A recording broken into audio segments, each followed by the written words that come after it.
Sinabi nila na nais daw nilang magkalat ng lahi nila ron.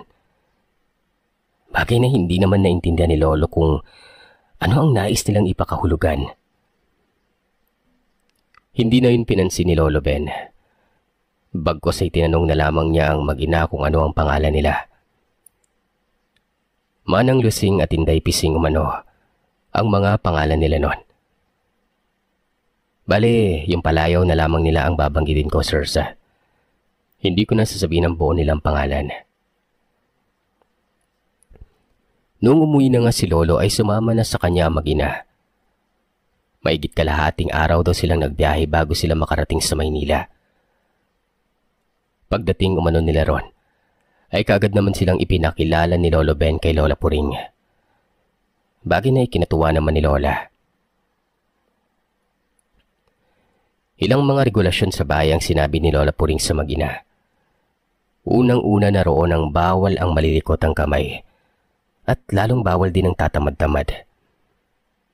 Naging maayos naman umano ang trabaho noon na mag-ina. Noong una, panay ang pakitang gilas nila. Mabilis naman silang matapos sa mga gawaing bahay. Malinis din umano palagi ang loob at labas ng bahay. Medyo tagilid nga lang umano pagdating sa kusina. Napansin kasi nila na hindi umano sila gaanong marunong magluto. Kapag daw kasi nagluluto ng karne si Manang Lusing ay may pagkamalansa. Para daw hindi niya ito hinuhugasan ng maayos. Maaamoy mo pa umano yung dugo at kung minsan ay malalasahan mo pa ito. Minsan nga raw ay nakisuyo si Lola Puring kay Inday Pising na iluto yung mga binili niyang isda. Kaagad namang sumunod si Inday. Noong oras na umano ng pagkain ay laking gulat ni na Lolo at Lola nang makita ang pinritong isda ni Inday.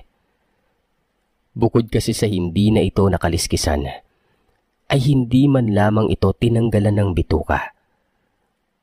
Umaalingasaw umano sa buong kusina yung malansang amoy ng isda nun. Nawalan naman na sila ng ganang kumain ng mga oras na ito.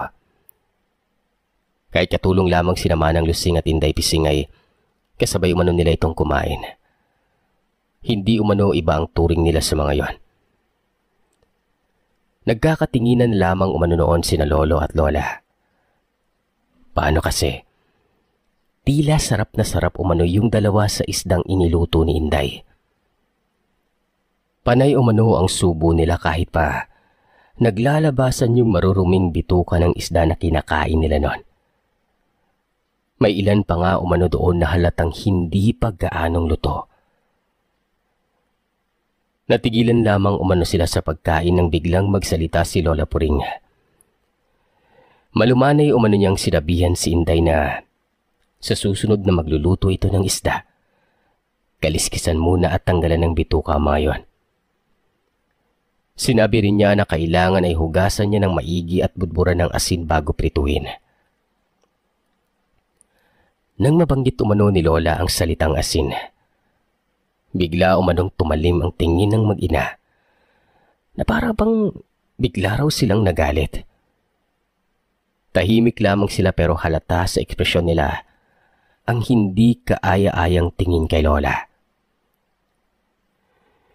Hindi raw maintindihan ni Lola kung bakit ganun ang inasta nila. Bigla na lamang kasing tumahimik yung dalawa at saka nagdabog nun.